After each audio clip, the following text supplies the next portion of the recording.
যেখানে বলছে কি ভয় করো না, কারণ আমি তোমাদের সঙ্গে সঙ্গে আছি। প্রভু বলছেন না যে আমাদের ছেড়ে দিয়েছে, তিনি বলছেন যে আমাদের সঙ্গে সঙ্গে আছেন, মানে আছেন, বাক্য কার্যকারী। আমরা সে বাক্য ঠিকমতো বুঝতে পারি না, আমরা ঠিকমতো বলতে পারি না, যার জন্য প্রভু যিশু আমাদেরকে ত্যাগ করেনি। কিন্তু আমরা ভাবি যে আমরা প্রভু থেকে দূরে সরে আছি বা আমরা প্রার্থনা শুনছেন না। তার জন্য প্রভু এখানে বলছে যে ব্যাকুল হও না, কারণ আমি তোমার পরমেশ্বর। প্রভু আমাদেরকে সমস্ত কিছু দিয়ে বুঝিয়ে দিচ্ছেন যে ব্যাকুল হও না। আমরা কিন্তু ব্যাকুল হয়ে যাই, আমরা সংসারে থেকেও ব্যাকুল হয়ে যাই, আজকে কি করব, কাল কি করব, পুরো দিন পর দিন আমরা কি করি বুঝতে পারি না, আমরা হতাশা হয়ে যাই। যার জন্য প্রভু এখানে বলছেন যে ব্যাকুল হও না, কারণ আমি তোমার সঙ্গে সঙ্গে আছি। আবার কি বলছে কি, আমি তোমাকে শক্তিশালী করে তুলছি, সাহায্য করছি। আমাদের সমস্ত সাহায্য কিন্তু প্রভু থেকে আসে, প্রভু থেকেই আসে, কারণ প্রভু আমাদেরকে সমস্ত কিছু দিয়েছেন।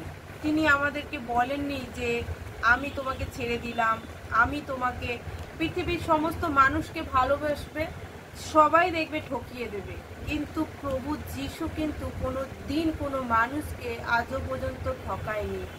এমন কোনো মানুষ নেই যে সে প্রার্থনায় এসে সে প্রার্থনার উত্তর পায় না।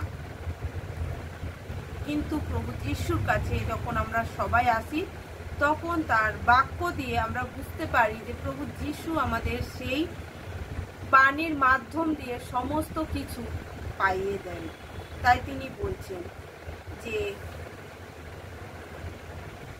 সত্যি আমার বিজয়ী হাত তোমাকে ধরে রেখেছে।